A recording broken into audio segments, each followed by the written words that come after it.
Қазір студиямызда қонақ бар. Ендеше бүгінгі қонақтарымызды қарсы алайық. Қазақстан Республикасының еңбек сіңірген қайраткері, құрмет орденінің иегері Алтынай Жорабаева және де Қазақстан Республикасы ұлттық музейінің экскурсия жүргізушісі Анел Қайратқызы Кемал. Қарсы алыңыздар, әдемі қыздарымызды ал төрлетіңіздер. Отырып жайғасып алыңыздар. Мен де отырып алайын. Қандай сұлусыңдар, қыздар. Мінекей өздеріңе қарап, мерекенің жақындап қалғанын сезіліп тұрмыз, иә? Сезіліп тұр негізі. Қайдам сезіліп тұрған жоқ. Сезіліп тұр, енді санаулы күндер қалды ғой. Ал енді сіздер біздің студияға келіп отырғанда мақсаттарыңыз ертең Жұлдызды гид деген ұлттық музейде үлкен ауқымды шара өткелі жатыр екен. Жұлдызды гид деген алғашқы жобасына, бірінші жылы болған жобасына Әмел ханым жақсы біледі. Мен қатысқан болатын, Алтынай. Енді саған жолды беріп жатыр, осы жолы қатысады екенсің. Енді Жұлдызды гид деген шынымен де ұлттық музейде таныстыратын үлкен бір ауқымды жоба. Осы жобаға дайындық қалай болып жатыр, сол жөнінде әңгімені бастасақ. Алтынай, қай залды таныстырасың? Сен жүргізген алтын залды таныстырамын. Әрине, кешеде Индира екеуміз сөйлесіп отырмыз ғой. Қандай қиын ғой сенікі, не істейсің деп одан сайын мені қорқытып тастады. Неге? Білмеймін енді. Біздің өзіміздің профессиямыз болмағандықтан шығар. Бәрібір қобал жүріп болады деген сияқты. Енді ол жерге барғаннан кейін көреміз, енді барғаннан кейін күшті болады, себебі келген музейге келген кісілердің өзінің бір аурасы адамға беріледі, өзің ішіне қалай кіріп таныстырғанды. Өткенде бір қарап кеттім, бәрін Анельдің өзі көрсетіп, қалай жүргізу керек.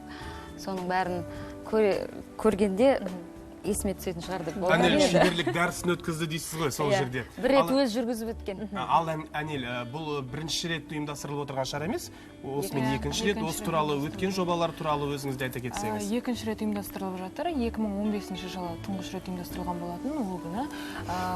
Ол жобаға 3000-нан астам халық жиналған болатын. Одан кейінгі кезекте, әлбетте, халықтың сұранысы болғандықтан біз сол жобаны қайталап отырмыз. Биылдыққа 5 өнер жұлдызы таңдалып отыр, 5 өнер жұлдызы.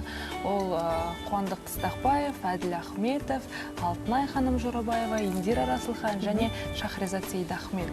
Қазір дайындық жұмыстары бір айдың көлемі болды, дайындық жұмыстары жүргізіліп жатыр, костюмдер тігіліп жатыр. Арнайы костюмдер тігіліп, енді үлкен шара болғандықтан, ауқымды өтетін шара болғандықтан дайындықта жақсы болады. Және де сол кезде бір келесі жобаларға спорт саласында жүрген кісілерді де қатыстырамыз деген сондай бір ұсыныс болған еді. Алдағы уақытта тұрған жоспарлар, олардың барлығы. Сонда арнайы костюм тігіледі дегенде Алтынай мысалға басқа костюмде бола ма сонда? Сол арнайы гидтердің костюмін киеміз. Ұлттық музейдің қызметкерлері қандай костюммен жүр, сондай формамен кіріп ішіне таныстырасың. Сол бір күнге сол музейдің қызметкері болады Алтынай. Бір күн таңертеңнен кешке дейін. Басқа профессияда сезініп, солардың образында жүреміз. Сағат 2-де басталады. 14:00-де басталады. 14:00-ден 17:00-ге дейін. Концерттік бағдарлама бар. Кейін концерттік бағдарламамен ұласады аяқ. Жақсы екен. Ал енді Қуандық бар, Индира бар, Алтынай өзің бар, Әділ бар, Шахрезат бар. Бәрі әр түрлі уақытта таныстыра ма, жоқ әлде Алтынай алтын залда? Шахрезат басқа залда болады. Былай өтіп кете береміз ғой, бірінші алтын залдан бастаймыз. Алтын залынан бастаймыз, маршрут бойынша өзі ұлттық музейдің қызметкерлері. Сол кезде Индиралар дайын тұрады басқа залда. Басқа залда дайын тұрады. Көрерменді топты біз алып жүреміз, залдар бойынша залда. Және тағы да осы бір жобаның бір жақсы жағы бар. Өзіңде қатты қызық отырған сияқты. Маған былай қызық болып тұр бәрінен бір. Мен сіздерге қызайын. Алтынай таныстырып жатыр алтын залда. Одан кейін келе жатыр ғой көрермендер. Одан кейін Индира ана жақта тұрады. Алтынай айтады: Индира, менің көрермендерімді қабылда дейді ғой. Сол кезде Индира қабылдап арқылы жалғастырып. Меніңше қатар-қатар жүре беретін сияқты, иә? Қатар-қатар жүре береді, иә. Бүйтіп қалып кететін шығар, мал жазалды ана жақта таныстырып жатады, Индира ана жақта таныстырып жатады. Бірінен өте. Енді ол жерде халықтардың бәрі бүйтіп не бойынша ретпен келе жатады ғой. Мен жүргізіп боламда қоштасып қалып кетем алтын залда. Жүргізіп болғаннан кейін суретке түседі. Енді мына жерде мен бағаларын да көріп отырмын, осы неге Иә. қатысатын келген көрермендер дейікші, музейдің үлкен кісілерге және де зейнеткерлерге, студенттерге, оқушыларға арнайы бағалар. Арнайы бағалар. Яғни бұл күні музейге кіру бағасы 500 теңге, ересектерге, студенттер мен зейнеткерлерге 300 теңге, оқушыларға 200 теңге, ал 7 жасқа дейін балаларға тегін. Және де тағы да әңгімені бастап жатыр, ортасынан бөліп жібердің, Данияр. Кешірші. Осы орайда Мені осы жобаның тағы да бір жақсы жағы, Алтынай, көп нәрсе осы ұлттық музейдегі біраз біз білмейтін нәрселеріміз. Мен соны айтып кеттім ғой Анельге, Құдай. Көп мағлұмат аласың. Сендер мені шақырғандар қандай көп нәрседен қараңғалып жүреді екенбіз да, ән сахна деп те. Уақыт таппаймыз ғой баруға. Иә, уақыт таппаймыз дейміз, табуға болады екен. Әрине болады. Өйткені ол өзімізге керек, біздің тарихымызды білуіміз керек.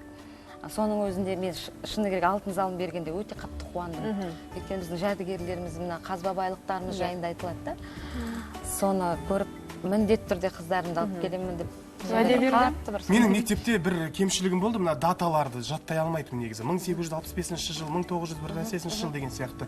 Оның барлығын жаттап үлгердіңіз бе? Жоқ, ол жерде бәрі көрініп тұрады ғой. Алматтар бәрі қаншасы ғасырлар. Бірақ дайындық болады бәрібір. Дайындық әлбетте, оның барлығына дайындық болады. Жоқ, біз бір барып, Анельдің жүргізген бәрін мен кішкене есімде сақтап, солай кеттім, одан кейін қыздар маған ақпараттарды текстпен жіберді, қайталап жатырмын. Қандай күшті. Содан ана көрген кезде, жаңағы даталарды, ғасырларды көргенде, ол автоматом есіме түседі, шығарып тұрады. Және де тағы бір нәрсеге дайын болған дұрыс, Алтынай.